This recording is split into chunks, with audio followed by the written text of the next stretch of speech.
Alrighty, we're on air. What is up, guys? Welcome to Space Nerds Entertainment. Welcome to Space Nerds Entertainment.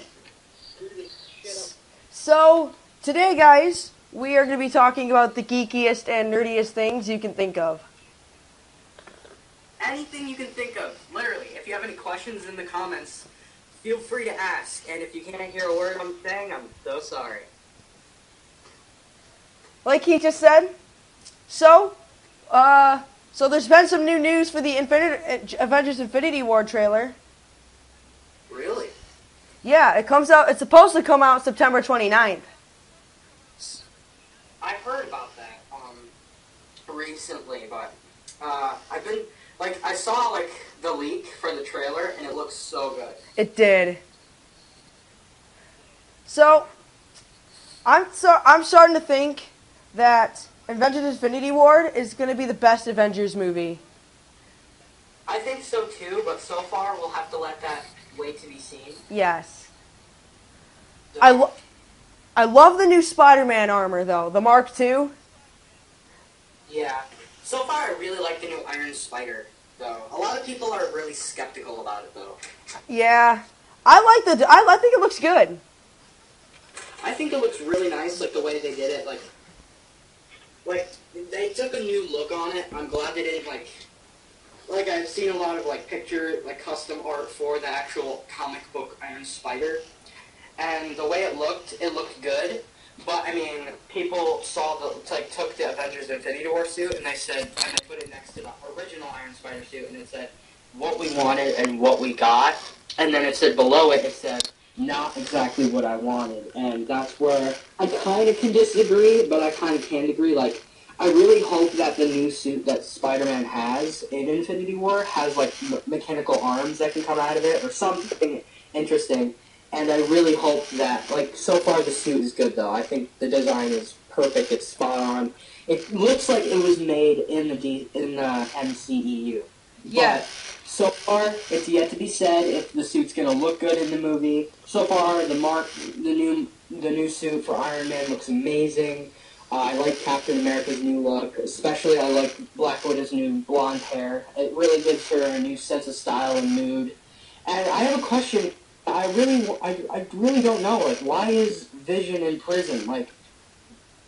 I'm very skeptical. I have questions. Was his crystal removed? Is it gonna kill him? Is it just gonna depower him? And why is he in prison? Is he in prison because they're trying to keep him safe, or did he do something wrong? Well, Vision. Well, about the Infinity, what's it? That stone in his head. That's an Infinity Stones, and that's what Thanos is looking. That's what Thanos wants, is the Infinity Stones for his Infinity Stone gauntlet. And if he gets that Infinity Stone... They're rewriting the whole movie, right? No, I think it's being delayed. I heard it was being delayed by 7 months. I understand that, but is it, being rewritten? I understand it's being rewritten. They have to do a lot of... I think they have to reshoot a lot of major scenes. Well, that's going to be very tough. I think that's a good reason why they're doing it. Yeah. At the same time, I feel I don't understand why were they fired. I just didn't read it. I just heard about it. They got fired. I never really found out why. Do you have any idea why they've been fired? I don't know why, but I think some of the new directors and producers they've hired are in good. I think they're gonna put the movie in good hands, and hopefully it's not a failure. But Hopefully. Star Wars Episode 9 is supposed to come out in May, which I'm excited for. Yeah, I'm very excited for it because if we don't, I really hope this movie will be good because I really do love Han Solo as a character. And so far, since it's not Harrison Ford, I really hope this new actor can really pull off the perfect, move. I really hope he can make that emotion instead of Han Solo's. I agree. Han Solo's character. Harrison Ford hit on. But they're, and this is we're talking about a younger Han Solo. And since it's a Han Solo movie, of course, they're not going to animate the whole movie through CGI. So this new actor that they're getting for Han Solo, I hope he's actually, worth watching. But Yeah. I guess until the movie comes out. I bet he's worth watching. The only problem I have with this new guy is that I don't know if he is worth our time. If you like you were just saying, like the new guy, if he's not like, if I'm not interested within the first hour of the movie, then I know that this movie was a failure. And that's really disappointing.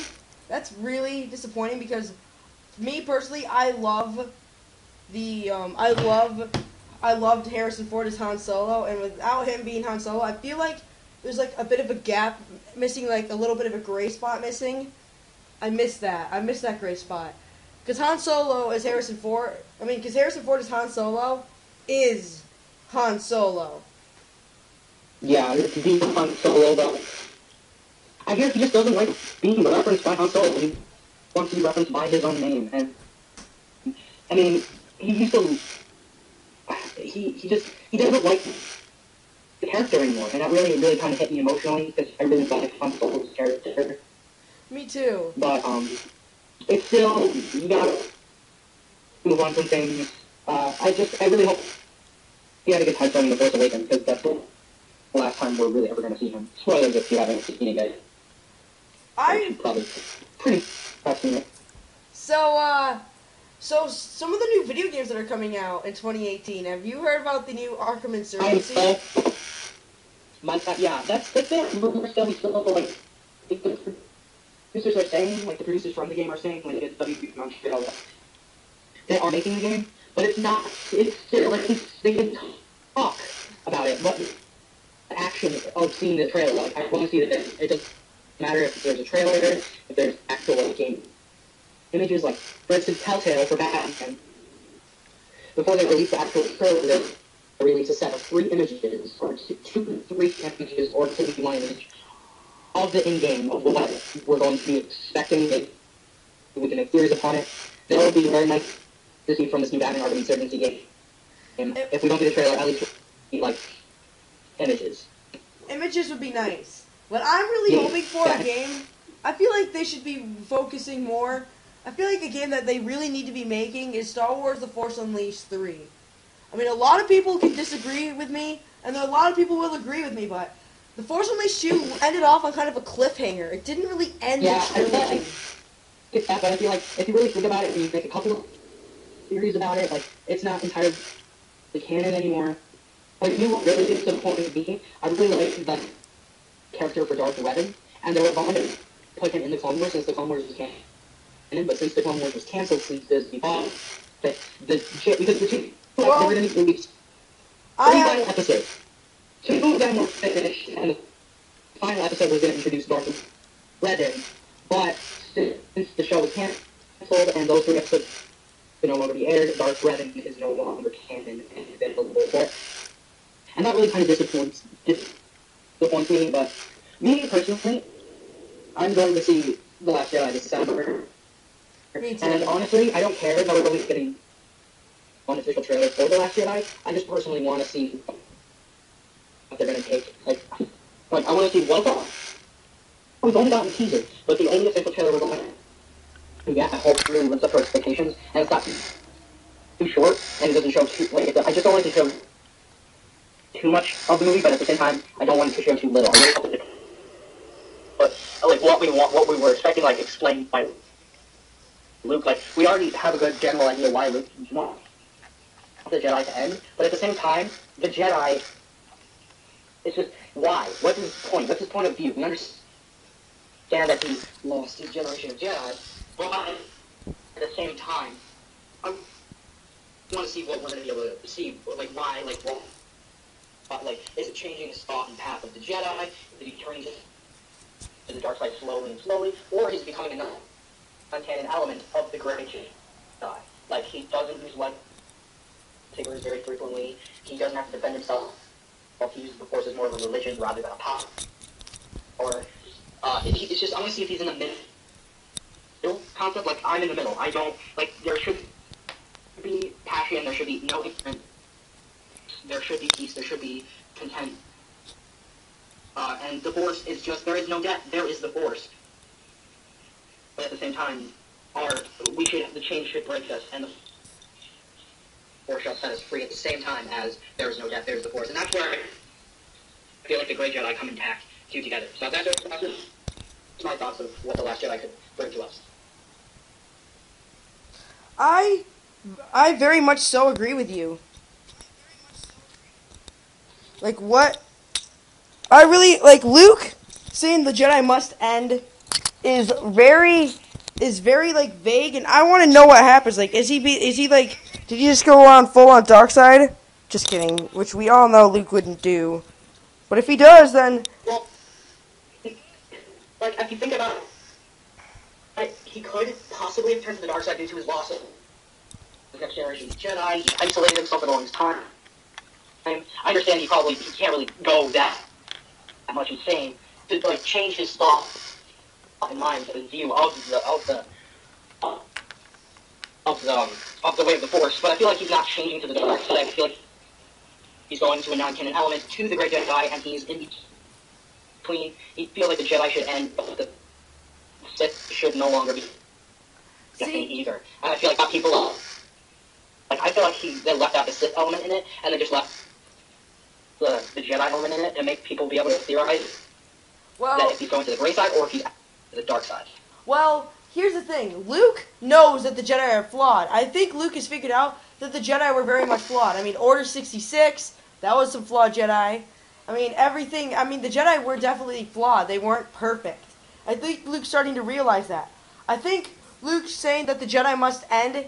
Maybe Luke, this is just a theory that probably makes no sense, but maybe Luke is saying that, like, the Jedi must end, and, like, maybe a new order should rise, and, like, still be like the Guardians, but not like the Jedi, but like a gray Jedi Order. Just like not the Jedi Order, but like maybe like a vague gray Jedi Order that uses some of the dark side to its will, but always remains in the light. If you know what I mean, like uses dark side teachings, but will never go into the dark side. It'll always remain in the light.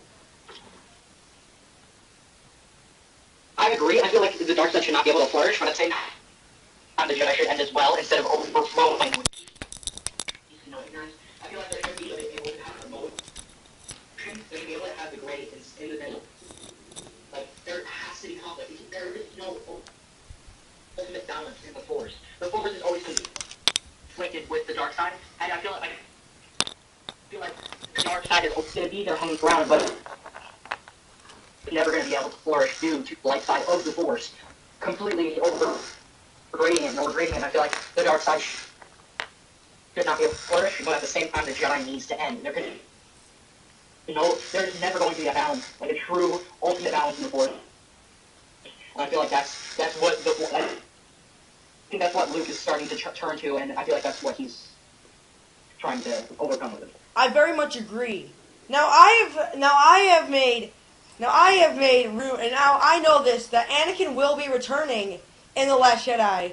Now, if you don't believe me, then go to our subscriptions, and there should be a channel called Star Wars Story, and I've made a video on that. And also, they have released a costume on Amazon called The Last Jedi, Anakin Skywalker The Last Jedi costume, which was a toddler's costume, which looked a lot like Kylo Ren's, but it was gray. But they took it off immediately, and then they put it back up, and now I don't know if it's still up there or not. But they put that on Amazon. It might have been a mistake or something, but they released that on Amazon, and it was for a toddler. And it looks a lot like Kylo Ren. I know that. So maybe it was a typo. So, like, maybe it was like a typo. And maybe they were meant to say Kylo Ren The Last Jedi. But the colors were not all black. They were gray. Yeah, they were like a grayish color, I feel. But I understand that Anakin Skywalker is going to be in his ghostly form in the movie, confirmed by the directors. And I'm not sure if they're just teasing us with that to go see the movie and they're lying to us. It could be, if it's not 100% confirmed with Hart Anakin. No, it's not. But maybe with the official trip. No, but Hayden Christensen has been seen. But with this trailer that might come out, it will be coming out soon, we might be able to see Hayden Christensen form as Anakin Skywalker. In the next trailer, we might be able to see a little tease of him being his ghostly self, talking to Luke and talking to Rey, and how been trained, and maybe, I really hope we might be able to see, like, their ghostly forms of Yoda and Obi-Wan be able to be in as well, but that's also a rumor. It's not, like, See that? the directors that are going to be in there. It's just, I just really hope they'll put that also into it, but I have a feeling it's just going to be... I don't know what's gonna happen. Talking about the conflict between it. Maybe, like, I feel like since, like, Anakin, once you go to the afterlife, you're like, automatically one with the Force. But I have a feeling Anakin is feeling a bit of what Luke was feeling back then. And, like, he wants more power, but at the same time, he feels compassion, but at the same time, there needs to be order and serenity and no ignorance, knowledgeable, evidence for everything around him. And I feel like now in this movie, since like Luke is feeling, I feel like Anakin will be able to, like, sort of feel sympathy for him in the way that he feels, and they'll be able to have a giant conversation in the movie about how they feel and how he agrees with Luke and how everything is going to turn out in The Last Jedi. And I feel like that's going to be amazing, and it's going to be an awesome conversation to listen to between the two. See? Now, here's what I really want to see in The Last Jedi. If I don't see Anakin, then I'm going to be very disappointed, but if I even hear, all I want to see is Anakin or his voice. That's all I want. Now, what I'm thinking is for comics, that they have been releasing the Darth Vader comics, maybe they'll tie into The Last Jedi somehow. Maybe. I've also done comic reviews on my Star Wars channel as well, so if you want to go check those out, the link should, I might put it, if you want to go check those out, it's on the channel, so you should go ahead and check it out. But what I really, really, really am trying to say here is that Anakin should be in The Last Jedi for mainly two reasons. One, he was supposed to be in Episode 7, they didn't do that. And two, with all these rumors and speculations and, like, good theories going all around, if he's not in The Last Jedi, then what's all that? Then what's all that information and leaking information of Anakin being in The Last Jedi and Hayden Christensen at Star Wars Celebration and him seen even at Vinewood Studios where they record most of the voices for characters in Star Wars movies, and they even noted that he had to get physical for Vinewood Studios. Now, why would he have to get physical if he's just doing a voice? That's where I want to say. That's where I say that he must be in The Last Jedi with all these speculations going on. I think he's going to be in his ghostly form in The Last Jedi rather than a voice, like how Obi-Wan did in A New Hope for Luke Skywalker, telling him that he should follow the Force. I feel like he's going to be his Force ghostly form, and he's going.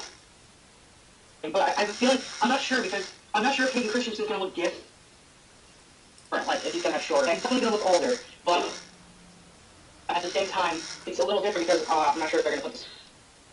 Well, I wanted this car to look different. He's going to get long hair. I'm not sure if he's going to have the same bodily form. what I think is it's a that different case they might take. remember the alternate ending for Return of the Jedi where it showed young Force Ghost Anakin?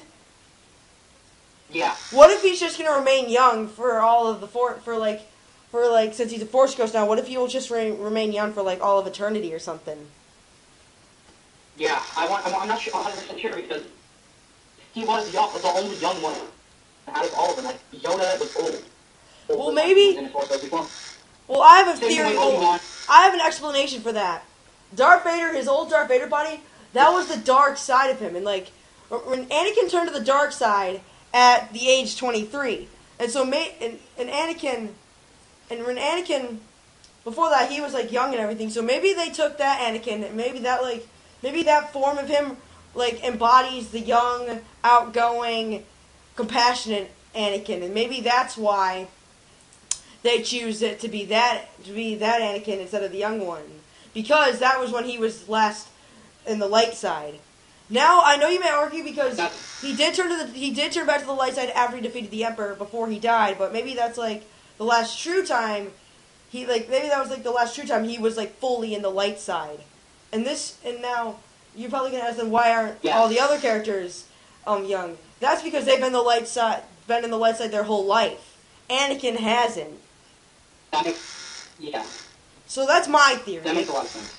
I could be very wrong, but that's my theory for why he might look, from why he was young. That's a good theory to have, honestly. Oh, I have a question. Mary, is there anyone watching? No, not yet. It usually takes a little bit, because sometimes the streams don't always appear for everyone, because it's just YouTube regulations and stuff. It's stupid. Yeah. But, Yeah, it's fine. but, Yeah. but here's what I really, really want to say about, like, this whole argument between, like, Anakin, like, being, like, old Anakin Force Ghost and, like, young Anakin Force Ghost. Honestly, I prefer the young Anakin Force Ghost because of my theory. I think that would really be really cool. But I could be wrong. Maybe they'll make him old. But I highly doubt that. From all, like, for Hayden Christensen being there. I mean, I don't think they're going to really go through doing a whole bunch of CGI if he's only going to be in it for God knows how long. Maybe he's going to be in it for a lot. Maybe he's going to be in it a lot of it. I bet he's only going to be in it for, like, certain scenes. Like, he'll appear and then he'll disappear and then he'll be, like, become a voice and then he'll become embodied again. Or maybe it'll just be one scene. Or they'll have a single scene with him talking with Luke and Rey for, like, a couple of minutes, and that'll probably be his only appearance in the movie, and maybe he'll be up, like, for a couple of seconds here and there, like, they'll be able to spot him if you really look closely throughout the movie. That is also true. Now, what I really wish that they do for The Last Jedi is that I really hope that, because we all know that, what I'm really wondering is that what do you think the final battle's gonna take place at? Because I've heard that Kylo Ren goes, no, but here's this. Final battle is going. I've heard that Kylo Ren gets Darth Vader's old lightsaber from, like, Return of the Jedi, and that the Knights of Ren train at Darth Vader's old temple on Mustafar. And remember the temple he had in Rogue One? I heard there's been rumors that, like, that is where the Knights of Ren train, and, like, that's, like, their base, like Darth Vader's old like temples. Yeah. So I really want to see that. That'll be the most badass. That'll be so badass to see. Just like. You see, I haven't heard those rumors yet, though. I have heard rumors on that, though. That sounds interesting, and that sounds like a good concept they should include it. If they don't include it, then I guess. You can theorize all we want, but the directors already chose their take on the movie, and the movie, I think it's pretty much done. I think they're right now in post-production. But I'd really like to see what our theories come. No, but I've already heard that. There's been speculation even before all this, since the movie's done. I bet they could have recorded those. They haven't really been telling us any The Last Jedi information. All we got was one trailer, one teaser trailer, and then that's it. They've been, like, dropping little leaks, little plot leaks here and there on, like, Facebook, but there's really been nothing much. I mean, a lot of things have been shown for The Last Jedi, and I feel like once we get this final trailer, we'll be able to understand what's going on more, since we've only gotten one trailer so far, and since we've seen The Force Awakens. The Force Awakens had so many trailers shown, and the movie was still a great movie, and I have a feeling that this movie, they said that this movie is supposed to be even darker than the last movie. Like, the last movie was a little bit darker than the usual Star Wars takes on the movies. Like, so far, the darkest movie we've seen so far is Rogue One. The fifth. And I have a feeling that No. What I've heard is that Rogue One is the most dark and grittiest Star Wars movie, but, like, the most sad one is Revenge of the Sith. Yeah, but I mean, the most, like, dark, like, actual, like, episodic movie is the Revenge of the Sith. See, now that's a battle that I can agree on.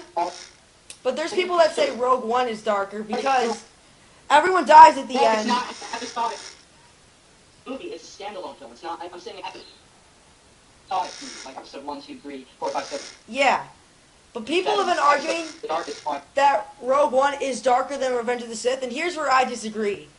It had a happy ending. Now this is what you're gonna say.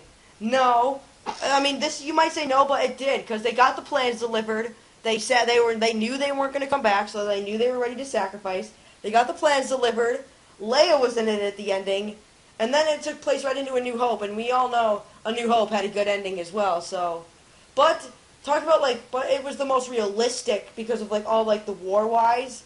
It looked really gritty and realistic than we've seen before. But Revenge of the Sith definitely definitely made you want to cry. Yeah.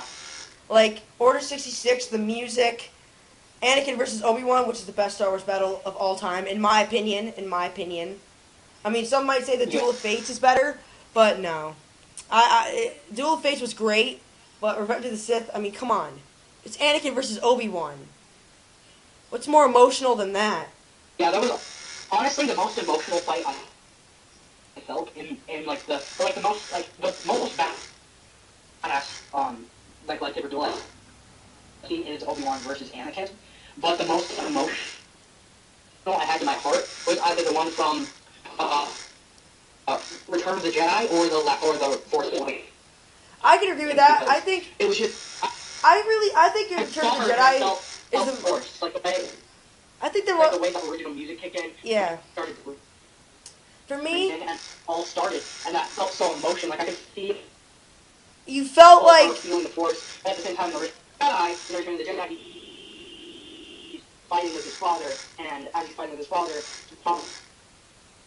trying to kill his sister Leia, and all of this stuff happened, and it felt so emotional. You could feel the anger Luke felt, and then at the end, he chose not to kill him because Darth Vader did turn Luke to the dark side. At the end, he had refused the dark side and throw his lightsaber away to the Emperor, and I felt that emotion and his connection to the Force with Luke. See, I agree, because Darth Vader did turn Luke to the dark side, but once Luke realized that Darth Vader isn't much different than Luke, he's like, I can't kill my father. Came to the realization.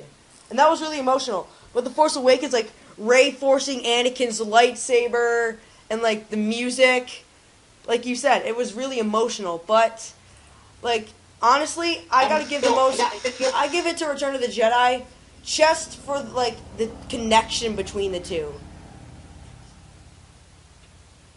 If you know what I mean. Because you could see him, completely reject the dark side of the Force, the anger that the Emperor told him to feel.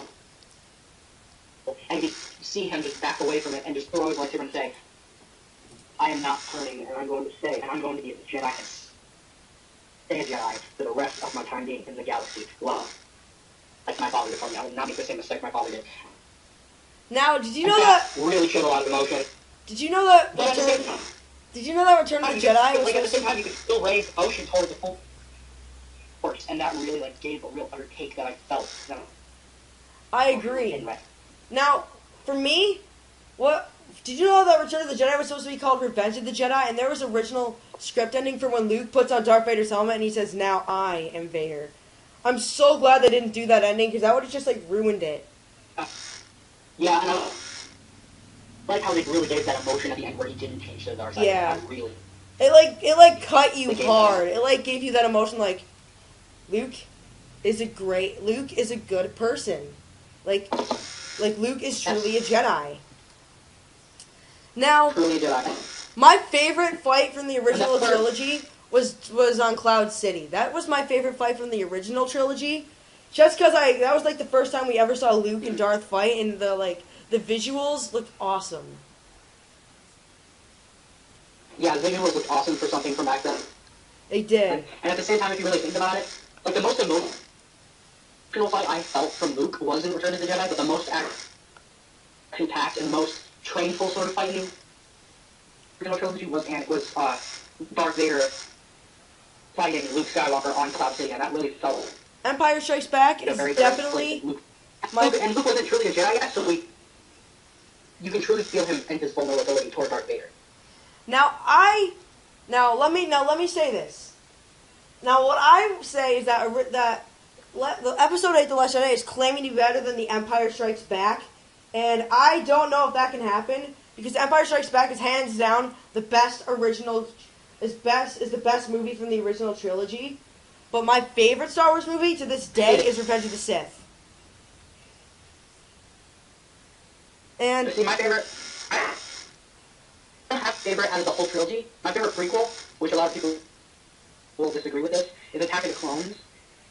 And a lot of people are going to disagree with me on this because Attack of the we get to see. Alright, we got what we wanted. The Revenge of the Sith. We got to see Anakin turn to the dark side and eventually become Darth Vader, and that really hit us hard. But we got to see a little taste of what Anakin was turning to, and you could see that emotion he was feeling when his mother died, and you could see that he felt that anger and hate and destruction in his blood. Oh yeah. You could hear that in his emotion. But when he's still a Padawan, Now, and he's not a Jedi yet, and you can feel he's still an amateur at being a Jedi, and he's not officially a Jedi Knight yet, but at the same time you can feel that taste of him becoming Darth Vader, feeling that lust, that anger, that hate.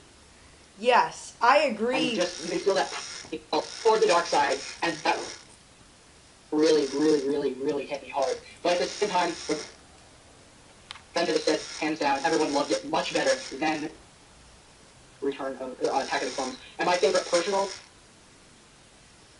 original trilogy film was Return of the Jedi because of Luke's feel toward the Force and his emotions toward his father, knowing that he is his father.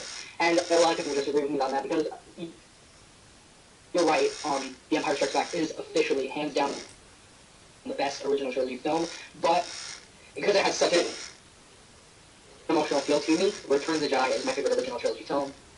I can agree with that. And my favorite prequel. I can agree with you on that. But just like But the first original trilogy, the first Star Wars movie I ever watched was Revenge of the Sith, and my first original trilogy film I watched was Empire Strikes Back, and I loved The Empire Strikes Back. Now, here's something I also wanted to talk about. Since you and me have been coming up with like our own storylines for like Spider-Man games and stuff, I think we should discuss some of those with like the fans, because we do have our Marvel fans, and we do have our Star Wars fans, and we have our DC fans. if anyone's watching, which it takes a while for a podcast to get attention, but if anyone is watching this, ask any more questions if you have any. Like, if you have any questions for any movies that America is making right now about Breaking Time, I'm going to hint this, I'm not sure if I'm allowed to, about the sequel that you guys are making. Am I allowed to say anything about that, Eric? The sequel to, no, we're not going to give any information away from the Break from Time, but we can give information away for our cool, for like...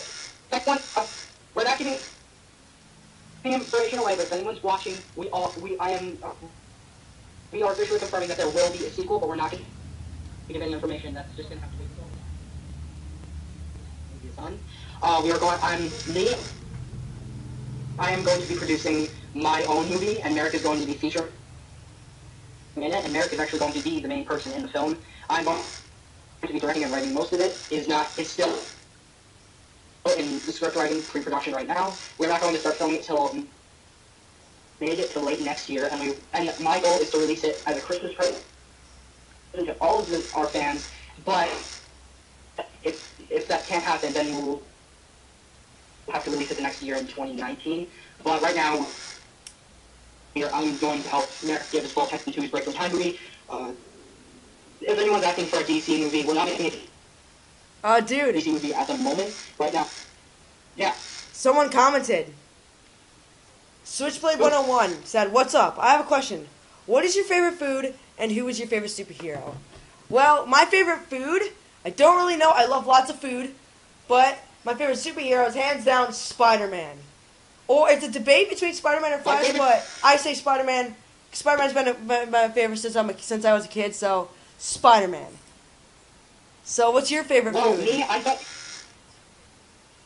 Alright, my favorite food has to either be burgers or burritos, because I do have that Hispanic in me. I love burgers because my parents, they love to like make the burgers here at home, and my dad does it like a certain way where it's like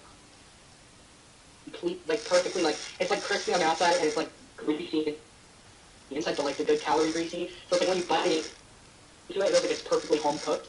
And my dad makes awesome French fries and curly fries, and same thing with burritos. That Hispanic in me, I love nachos. I love anything.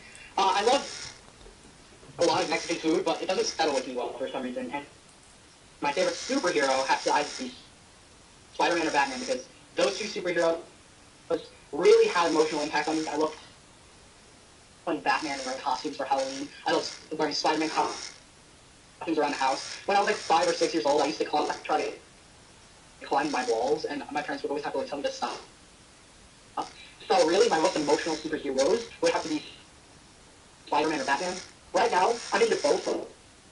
Like recently, I know I didn't see it like the first week it came out. But recently, this past, I think it was Tuesday, I saw Spider-Man Homecoming.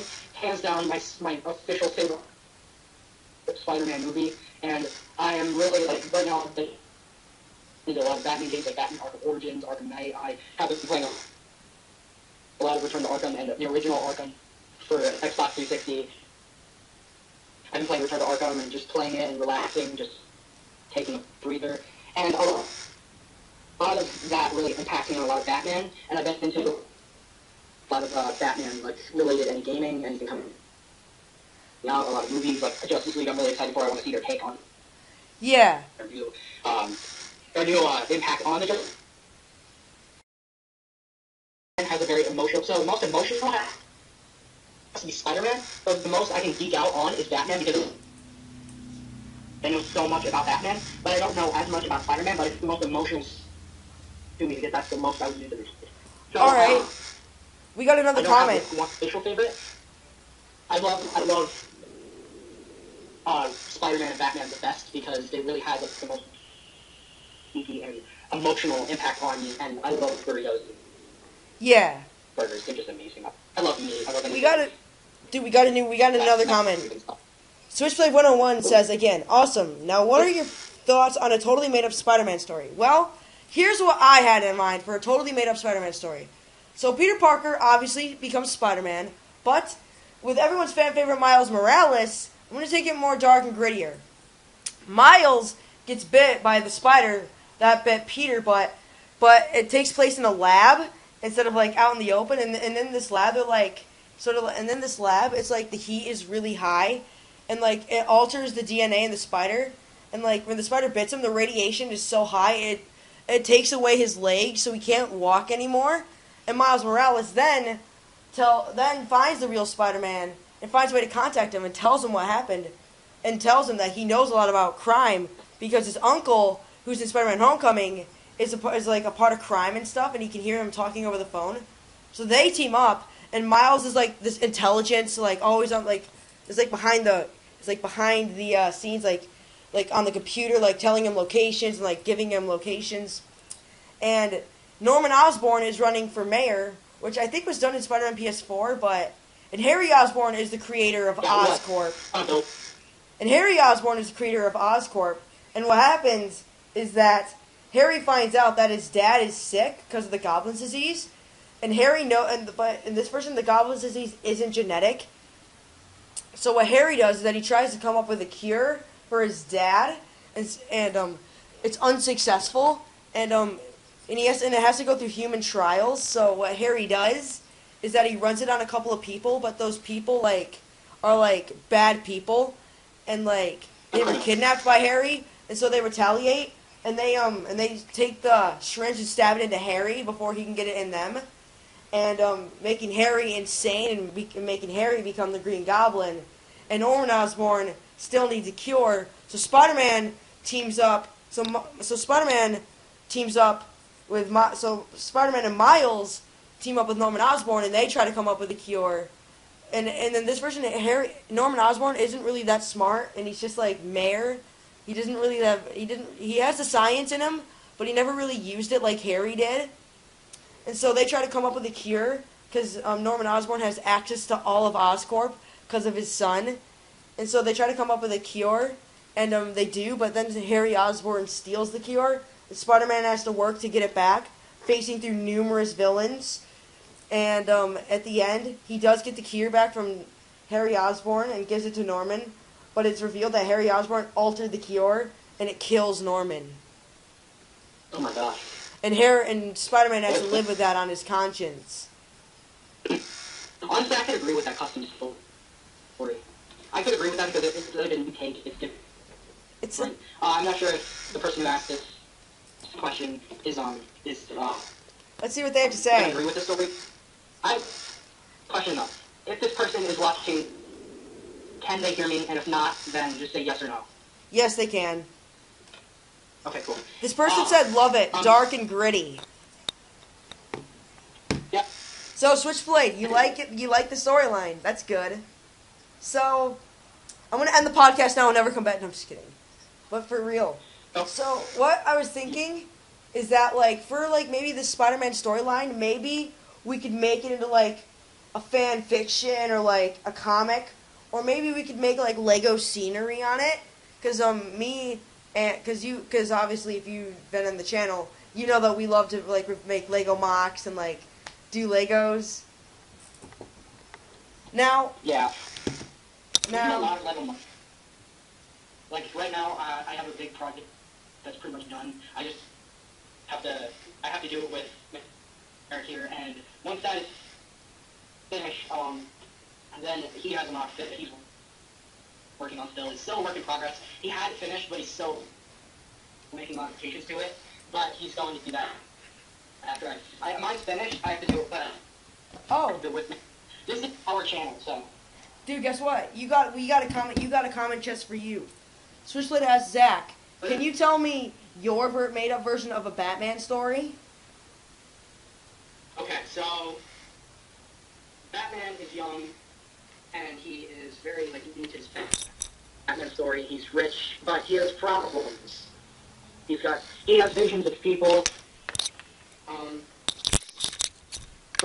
Okay, so he's Batman. He's been Batman for 3 years, but his last encounter with the Joker has caused him for some mental problems, and Nightwing has to take his place for a whole year, and then as Batman is being treated for his mental illness that he has gotten from the Joker, Nightwing, his job as the new Batman, has to track down the Joker, and the Joker breaks out everyone in Arkham Asylum that has the wit and the perfect strength to take down the Batman, which would be like Bane, Killer Croc, Scarecrow with his Spirit Hawk, and Riddler with his clues that he leaves behind, Harley Quinn, of course, his girlfriend, and Batman eventually, a year later, would have to get this disease taken care of, or his blood to be infected even more. And because of that poison, as Batman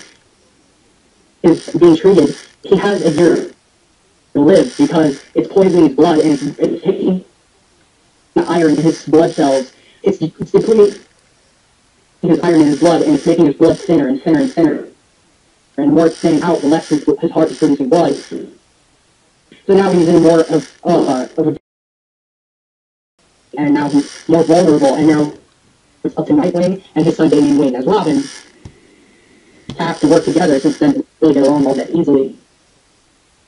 They have to find the cure, and they have to track down the Joker, but before they can get the Joker, they have to take down all the villains. And the villains have completely revamped Arkham Asylum as the Joker's madhouse, and they'll all have their separate quarters. And at the same time, back in Gotham, they have to find the cure for the Joker, but back in Gotham, Carmine Falcone and what's his name? Carmine Falcone and the Penguin are doing a lot of drug deals, weapon cash deals. So now they have to work at that so that Gotham doesn't go into complete chaos with crime and crime lords taking over the city and its banks. But at the same time, they have to save Batman, so they have to keep going back and forth for doing both. And it's just so chaotic that it's really hard for the two that aren't Batman to take down all of these villains one by one when so much is going on. So it's a very difficult task because they have to save Bruce Wayne, the Batman. But at the same time, it's up to them to keep Gotham in balance from these crime lords. But the story would have to progress on and on, so I really don't have an ending for it, but that's what this take would be for the custom storyline. Well, Switchblade just commented, I loved it. Ooh, I'm glad you will. So, Now, here's a cool idea that I've been wanting to explore for a while now. What if we took what if we had like a series where like we take basic Star Wars and superhero knowledge and combined it with science and see if we could make some of these really cool weapons and like see if like we could like, because I had an idea for like making like a magnet, like taking like graphite, like if you remember in the Force Awakens trailer when she put her hand on the table, or when she put her hand on the ground and like the stone started to rise. What if that graphite? What if that graphite starts to like connect to our hand and stuff as it rains up? What if we have like we could put a switch on, but we could make it an enclosed box with glass around, and we could put a magnetized surface like on the ground, and then put pebbles and dust onto it, and see if like not like pebbles and dust, but like graphite. We could put like a metal, any type of like metallic source to be magnetized, and we want to put it at a certain power to make the metallic materials float in the air. And I feel like that would be a very good science project to do with merit, but that's a lot of expensive materials, so we would have to do that in our free time, and that would take a while to get done. But that is a great thing I would love to do with merit here. That would be fantastic. It would be so much. It would just be so cool, and to let you guys see this scientific project that would be able to be worked on, it would be fantastic, and it would be so awesome just to see what the outcome would be for it. But it would have to take a while because of all the expensive materials that we have to get. We would have to get them and next entire surface. That would cost us over. I can't even estimate it because of how expensive it could be. We would have to make the glass box around it, and that would be probably very expensive to get. In a possible matter, buying metallic sources wouldn't be as hard, but if we want to get fresh metallic sources, we would have to buy that, and that would be also very expensive. Probably not as expensive as the magnet table, but at the same time, it would be very expensive. But that would be awesome. And at the same time, also, another thing I would like to work on is a lightsaber. Like, is it possible to make like I already know it's been It is possible. It's so cool to have a laser come out of it, but stop, like not like a complete infinite running force, like an actual lightsaber that works. Like it can actually slash through things, but it's not infinite. It stops at a certain point, and I feel like we could do that. It's just we would have to drop down the heat signature for the laser down a lot, and I feel like we could put like see-through like sort of source like through the blade, and then we could have the light running through it, and then it heats that see-through source, and that see-through source has a tip to it, so it stops the heat, but that see-through source could conduct the heat from the, the laser, and that we could still slash through things. It's just, it wouldn't be the actual laser slashing through it, it would be the heated metallic, the heated see-through source, so we can see the color of the actual blade, but at the same time, there's so heat that it could actually slash through things. So I think it could possibly be a good thing to do, but yeah. So have to do guys, you have to do it in a secluded day. You have to know what you're doing, because at the same time, if something goes wrong, someone can get seriously hurt. Yeah. So guys, you're out of time for this, but we will continue this in about like an hour, because I have to charge my phone up. So stay tuned in an hour, and we'll be right back.